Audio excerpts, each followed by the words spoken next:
Bon, bonjour à tous. Aujourd'hui, on va faire un cours sur la séparation et identification des espèces chimiques. Bon, grand 1, identification, séparation des espèces chimiques, CCM. CCM, c'est chromatographie sur couche mince. Donc, premièrement, 1, principe de chromatographie sur couche mince, CCM. Donc la chromatographie est un procédé de séparation et d'identification d'espèces chimiques présentes dans un mélange par différence d'affinité à l'égard de deux phases. Donc l'une fixe appelée la phase stationnaire, bon, c'est une couche de gel de silice déposée sur une plaque d'aluminium ou plastique. Ensuite, l'autre phase mobile, appelée phase mobile ou élion. À la place de solvant, on met élion. C'est le solvant dans lequel les constituants du mélange sont plus ou moins solubles. Donc on aura ici, ici l'élion, d'accord, c'est-à-dire le solvant. Ici on a une cuve chromatographie, elle est là. Vous aurez des plaques de CCM. Les plaques de CCM, c'est la phase fixe ou bien la phase stationnaire. Et ici, il y a 3 produits à analyser. Donc les 3 produits à analyser, donc nous l'avons par exemple obtenu à partir de les huiles essentielles, le cas par exemple de l'extraction de l'hydrodistillation de la lavande, d'accord, ou bien l'écorce de l'orange. Donc on vient de prendre le distillard qui se trouve ici et vous aurez ici des capillaires, d'accord. Ensuite, donc ici il y a des témoins, d'accord. J'aurai la coloration rouge, verte, jaune et bleu. Donc il va présenter une seule couleur. Et le mélange, il va présenter plusieurs constituants. Donc ça, le bleu par exemple, c'est un corps pur. Et le jaune, un corps pur, le vert lui-même, un corps pur, et le rouge lui-même, un corps pur. Donc, qu'est-ce qu'on fait? Donc, préparation de la plaque et la cuve. Donc, on va prendre le papier de silice, d'accord? On va tracer ici une droite avec un stylo, et on prend, ici avec capillaire, on prend ici des bigros gouttelettes, des couleurs, d'accord? Ici, le rouge, et ici, vous aurez le vert, et ici, le jaune. Et on le met dans cette cuve-là, hein, dans la cuve, et en bas, on met l'élion. Donc, la phase mobile, c'est l'élion, c'est-à-dire l'élion, il va monter ici sur la cuve, c'est-à-dire sur la phase fixe. Et la phase fixe, dans notre cas, c'est la plaque de CCM. Bien. Bon, l'élion migre le long de la phase fixe grâce au phénomène de capillarité. Il entraîne les constituants du mélange qui se déplacent à 10 vitesses différentes. On peut ainsi les séparer. Des espèces chimiques identiques migrent à des hauteurs identiques sur une même plaque de chromatographie. Donc ça, on va essayer de le voir maintenant. Bon, exploitation de chromatogramme. Donc, dès le départ, j'aurai à l'état initial, j'aurai la plaquette ici du CCM, et ça, l'endroit où je vais mettre ici les lions. Donc, je trace ici le trait à 1 cm, et ici, on a les lions, d'accord? Les lions, la distance qui existe entre l'élion et la boire inférieure de la CCM, c'est presque 0,5 cm. Et ici, vous aurez le front du solvant. Je dépose des gouttelettes des couleurs rouges, d'accord? On les appelle les références, d'accord? Et ici, on aura le mélange à séparer. Donc, par exemple, ici, le mélange, il peut être, par exemple, les huiles essentielles de la lavande. Bon, à l'état final, qu'est-ce qui se passe? L'état final, donc, on a ici l'élion, il va monter En haut, c'est le front du solvant. Donc, on dit le solvant ou bien l'éluant. Bon, le solvant, on le fait pour l'extraction liquide-liquide ou l'extraction solide-liquide. Mais dans le cas de la chromatographie, on l'appelle l'éluant. Donc, c'est front du solvant au front de l'éluant. Donc, on constate que la tache bleue, il va monter jusqu'ici. Donc, la référence. Et le jaune, hein, il va monter jusqu'ici. Et comme vous le voyez, hein, vous aurez une seule tache pour le bleu et une seule tache pour le jaune, mais pour le mélange, hein, il y a deux composants, d'accord? C'est-à-dire, vous aurez un mélange qui a été séparé. Donc, sur ce même niveau, hein,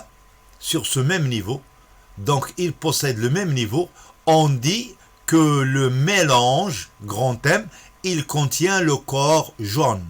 Et ensuite, il contient le corps bleu, d'accord?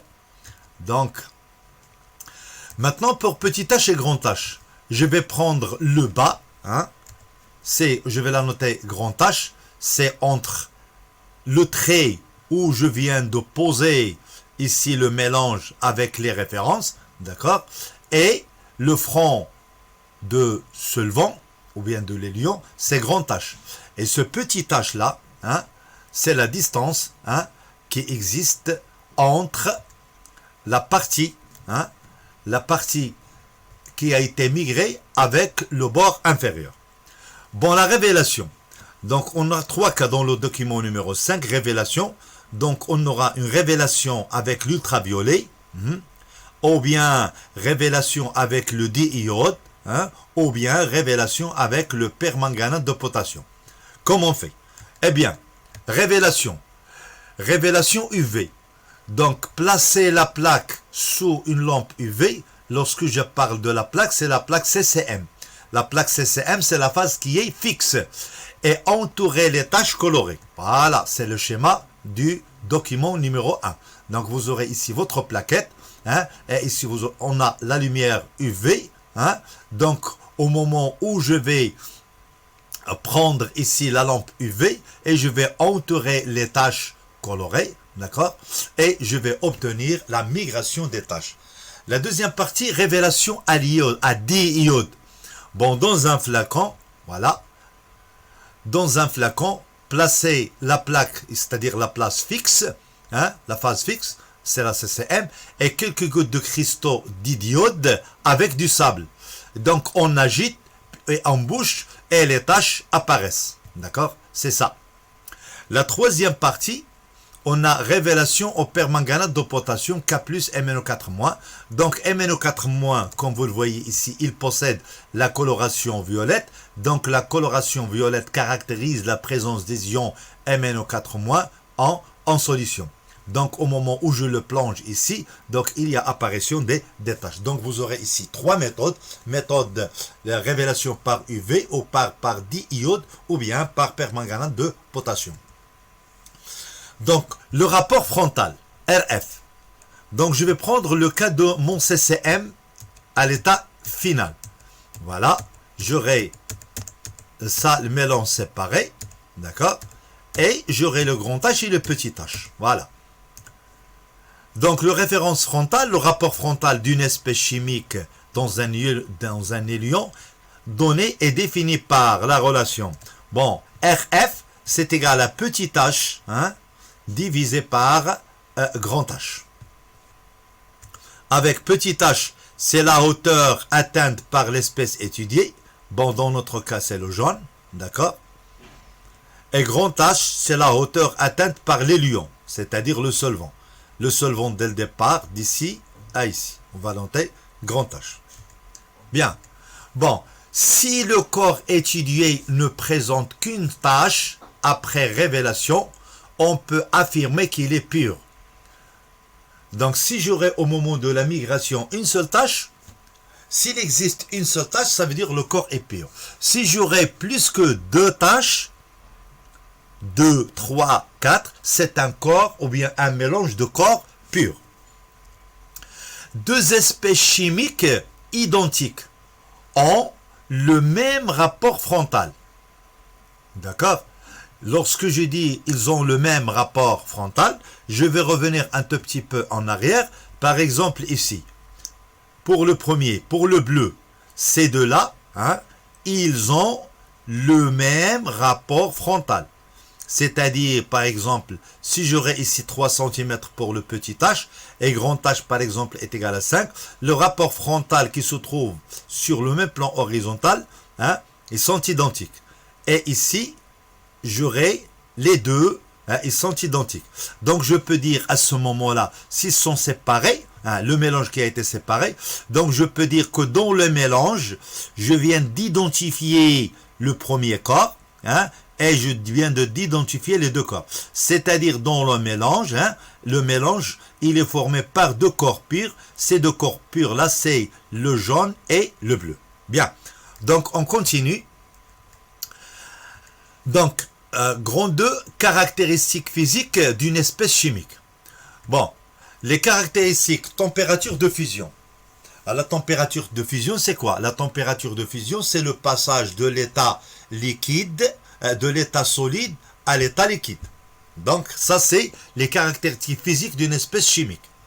Par exemple, pour la glace, donc, il va passer la glace à l'état solide, le point de fusion, c'est 0.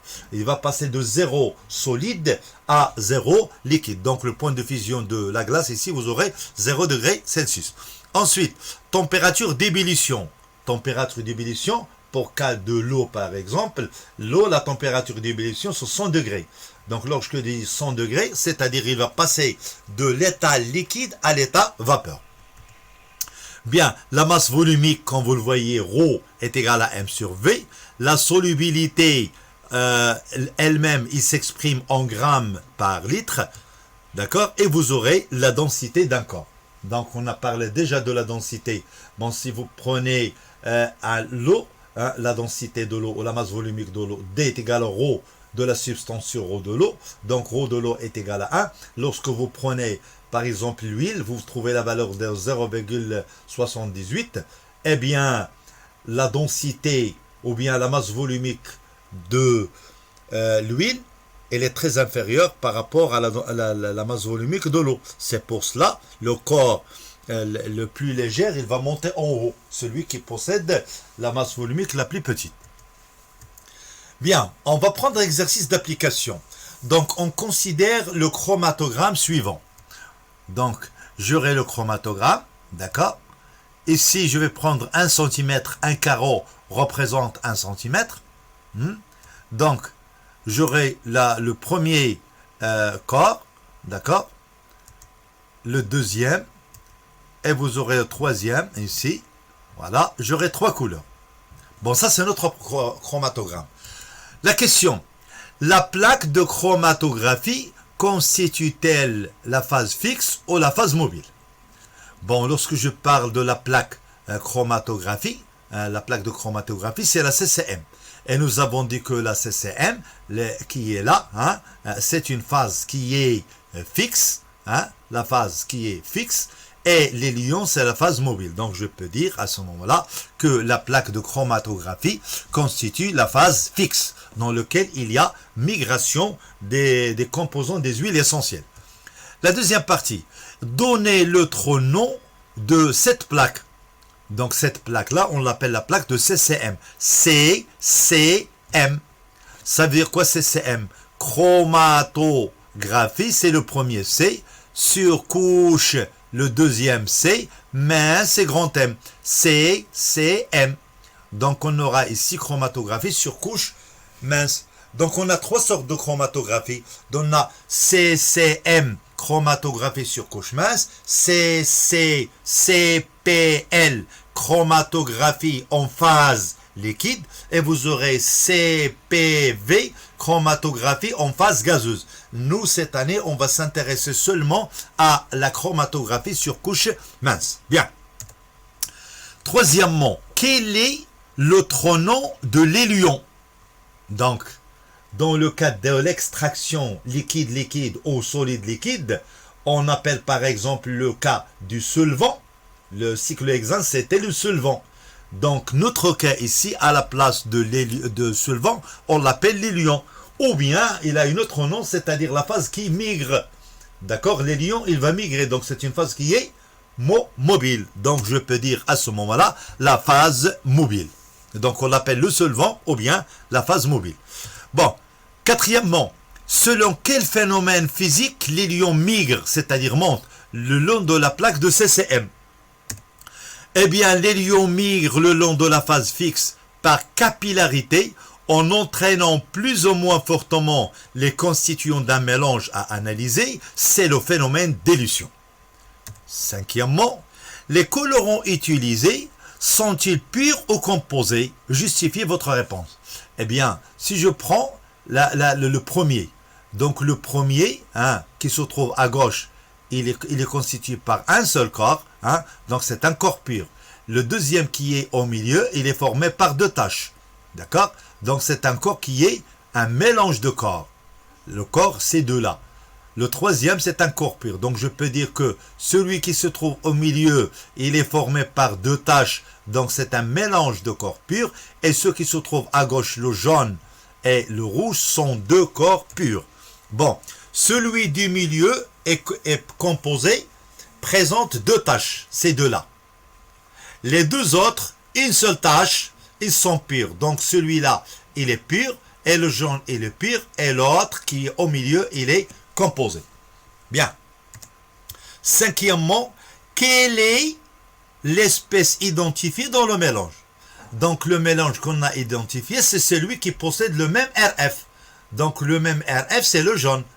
Comme vous le voyez ici, je prends l'état initial, elle est là. Donc j'aurai 1, 2, 3, 4 cm. 1, 2, 3, 4, 5 cm. D'accord? Et c'est petite h. Et grande h, 6, 7, 8. Vous aurez 7 sur 8 et vous obtenez ici le RF. Donc le RF de ces deux-là est le même. Donc on peut dire à ce moment-là, l'espèce identifiée dans le mélange, c'est la coloration jaune. Voilà, l'espèce identifiée dans le mélange, celle de couleur jaune. D'accord? Bien. Septièmement, calculer le rapport frontal de l'espèce non identifiée. C'est pas non identifié. De la partie non identifiée dans le mélange. Eh bien, dans le mélange, on a ici deux corps. On vient d'identifier le corps jaune. Celui qui n'est pas identifié, c'est le bleu. D'accord? Parce que le mélange, il est constitué par deux. On vient d'identifier le jaune. Ils ont le même RF. Donc le bleu, il n'est pas identifié. Donc on vous demande dans ce cas-là, calculer le rapport frontal de l'espèce non identifiée dans le mélange. C'est la coloration bleue. Donc je vais prendre ici le petit h. Donc ça c'est le front de l'élion de l'état final. Et ici le front de l'élion de l'état final. Le premier qui se trouve ici, c'est le front de l'état initial. Ça, c'est le front de l'état initial. Et ça, c'est le front de l'état final. D'ici à ici, j'aurai grand H. D'accord? Voilà. On a ici grand H. Lorsqu'on le mesure, vous aurez ici 1, 2, 3, 4, 5, 6, 7. Vous aurez, on a 8 cm. Bon, pour le bleu, ça sera 7. D'accord? Bon, regardez ici. Donc, j'aurai ici ces petits H. Égal à 7 cm. C'est-à-dire, j'aurai 1, ici 1, 2, 3, 4, 5, 6, 7.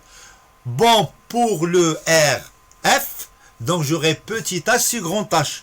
Donc ça sera 7 cm sur 8 cm. Et on trouve la valeur de 0,88. D'accord? Bien. Bon, merci de votre attention. Et on va passer maintenant à la correction des exercices sur la séparation des produits par chromatographie. À bientôt.